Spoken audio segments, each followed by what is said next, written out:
The broadcast is now starting. All attendees are in listen-only mode.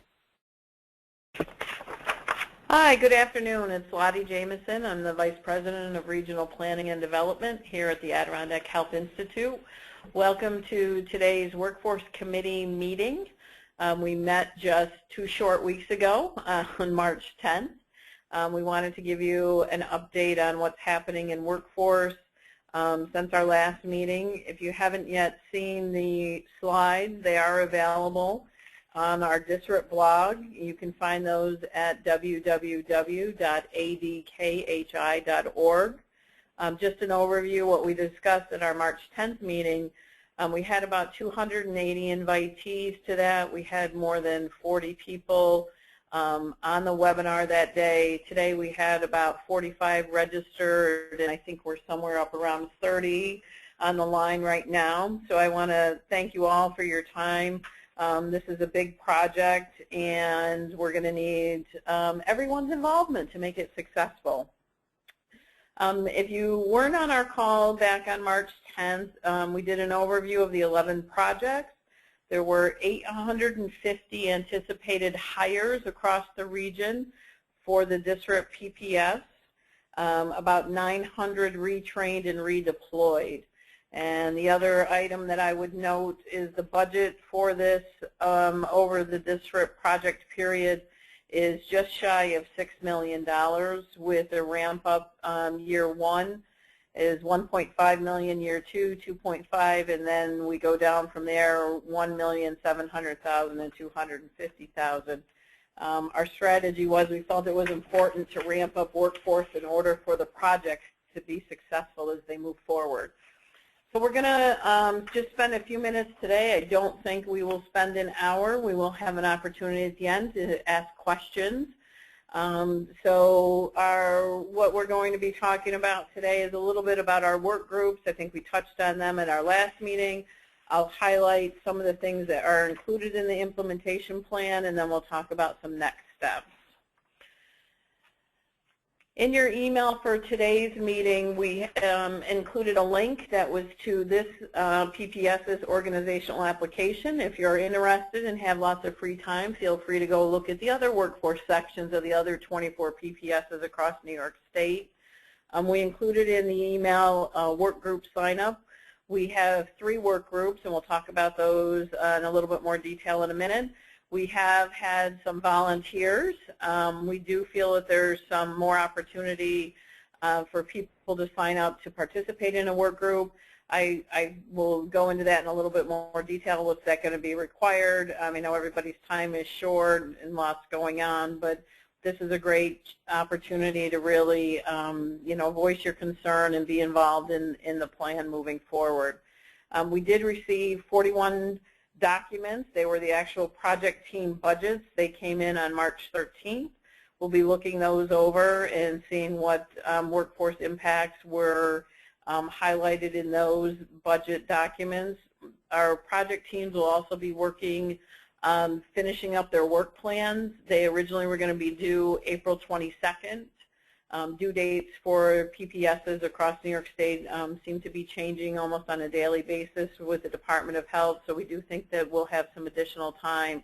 But those would also be some items that we would want to be looking at for the workforce pieces. Our finance work group did meet here in Glens Falls just yesterday, and our steering committee for the PPS meets on Friday this week. To go over just a little bit about the work groups, we basically, a lot needs to happen. There'll be some resources here at AHI put towards this task, but we felt it's important to really engage our stakeholders across the region. We've called this down to 3 work groups: training and resources, compensation and benefits, and an employee engagement. Our training and resources work group, what we'd really like to be able to do, and I'll go into this when I hit on the things that need to be done for the implementation plan, we need to compile a list of training programs available. We want to know what's already out there, both in-person, online, webinar-based, and we have a point from our training inventory that we did about a year ago through our SUNY RP² project and that partnership. So at least there's a starting point. What we'd like to be able to do with that is really identify the gaps, and then we're going to have to be sourcing where else we can get content moving forward, and certainly looking at educational capacity needs. We know there's definitely some specific needs related to some of our projects, particularly behavioral health, substance abuse, and palliative care. And what we're looking for here are members, folks that would be interested. If you're experienced in training and education, and that can be at a worksite place, it could be through an educational source, but certainly anyone that's interested in making sure that the workforce, our future state for the district PPS, making sure that we have the right skills for the right people to do the work in the right place. So that's really what we're looking for there. And I would just encourage you, if you've got a little bit of time, I think this will be something that maybe we'd be able to maybe hold a couple of meetings. We would do that using this webinar technology. But if you've got a little bit of time and you've got some interest in this, I would encourage you to reach out to me, drop me an email. I'm not sure if I don't think my email address is at the end of this slide presentation, but you can link to me through the DSRIP blog. I know that if you click on the workforce webinar from last time, my email link is right there, and it certainly sits on the home page for AHI as well. The next work group would be around compensation and benefits. The Department of Health really is requesting that we be mindful of changes that will be happening as potential positions are changing. When I wrote the application, they really want to make sure that we're keeping people within, within the salary range, if possible at all. I had to document how many would be kept at full or partial salary ranges, and our percentages remain pretty high for that. So we would really be looking to partner with some of our human resource staff, looking at salary ranges and future expectations as positions may be changing moving forward. We'd also want to develop a template for staff in those human resource departments as things are changing throughout the PPS project years. There may be opportunities, current factors, key skills that are needed in new positions, and working with staff in order to make sure that they're filled and that there's the least amount of impact, negative impact to our current staff is one of the keys of this particular work group. So anyone that's experienced with human resources, dealing with that information, and certainly other interested parties. I feel like this is one of those work groups. One of the issues that's come up, we've had a couple of phone calls recently with our PPS in the Capital District, as well as our partners out at Fort Drum and Samaritan. How do we share information without divulging confidential information? So we'll be looking at ways to do that where we can talk about salary ranges and not specific identifiers at the employer level. So that's one of those risks that we have to identify in our implementation plan, and how would we be working through those risks as we work together as a region. And the last work group, this employee engagement work group is really an important one from that standpoint of, how do we disseminate information at what level, what our staffs want to know about DSRIP, what are they concerned about, and what are some of the things maybe they're not concerned about. So we want to make sure that we're really meeting their needs. We'd also like to be able to develop a response plan in the event that we have staff that decline retraining or redeployment. And so if you think about some of those rapid crisis teams that maybe you've been used to seeing or hearing about through the Department of Labor, we'd be looking at something similar, a strategy or a plan to do those things. We'd also like to engage frontline staff. What are those communication methods, the best way to do that? And we know that there'll be a number of resources made available, trainings, there's tuition assistance. We have to promote and highlight already available workforce programs. And we'll be doing that here through our Healthy ADK platform that's going to be built, a new regional website, and there'll be an opportunity to post jobs there as well. So we want to make sure we have a good way of getting information out to our staff. I'm going to be encouraging folks to think of a couple maybe frontline staff that we could free up for a little bit of time to work on this, as well as I think some of our partners from our WIBs, our one-stops, and certainly any labor representatives from our unions and anyone else that feels like this would be an area that they could really, you know, bring some expertise, some interest to. So that's just a quick overview of our 3 work groups that we're looking to form. We also have this workforce committee. We will also be convening our workforce project team that I talked about a little bit at our March 10th webinar. That's really a couple of key folks, including our vendors, the workforce manager that we're going to be hiring, any other consultants, and then a couple of key representatives from both labor, education, business, HR. So that project team will probably be meeting on more of a monthly basis in between the quarterly workforce committee meetings as well. And in relation to the implementation plan, which is due next Wednesday, what I highlighted here for you were just the key, these are the key segments of the plan.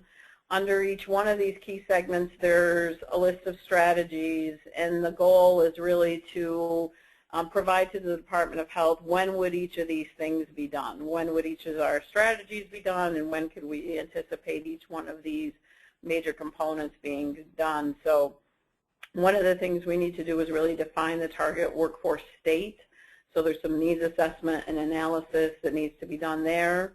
We need to create our transition roadmap, perform a gap analysis, provide that compensation and benefit analysis, develop our training strategy, and then the other things listed here really about, you know, where do we identify some risk,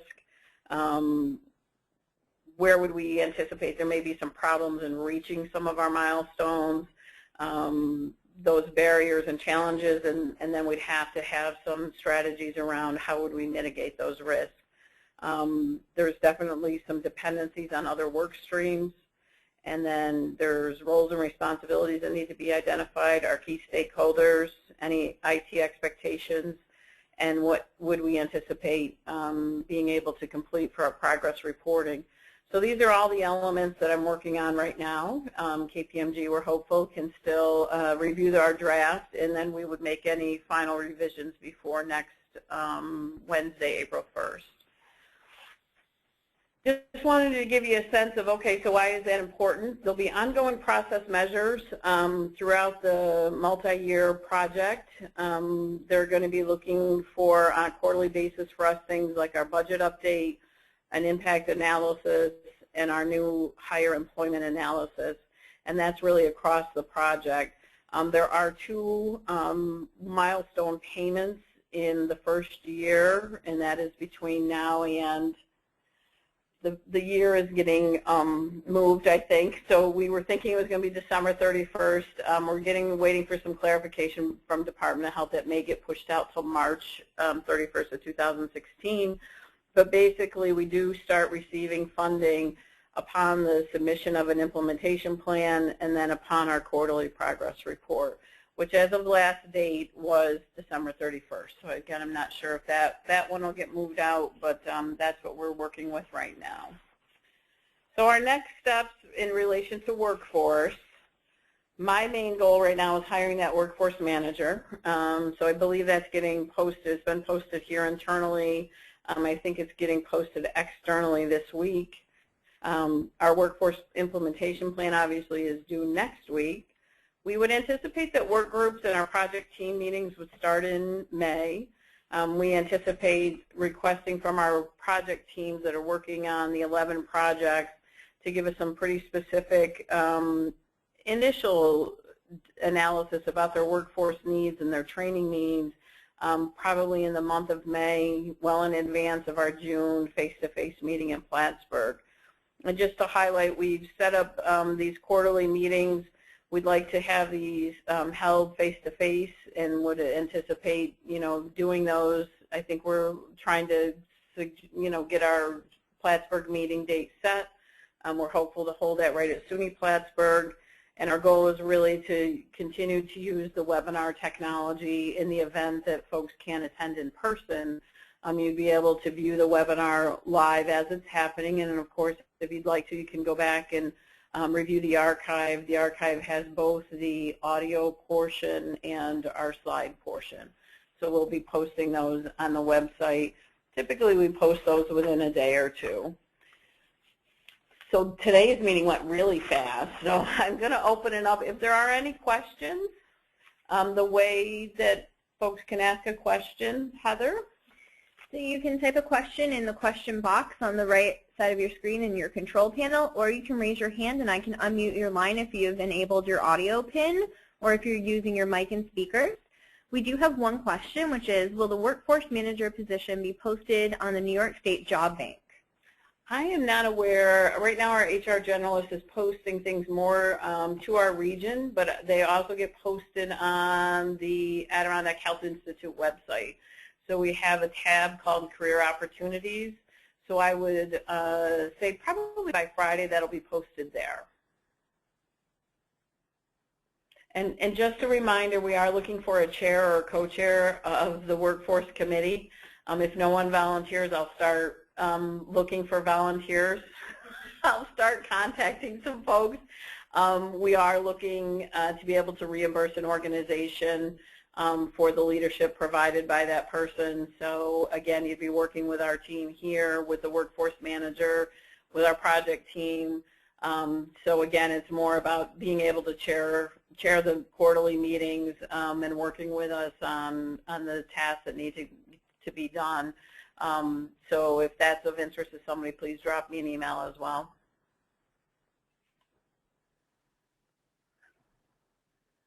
At this point, I don't see any additional questions. We'll give it another minute. If you'd like to raise your hand or type a question into that chat box that has the questions, we can certainly give you an answer.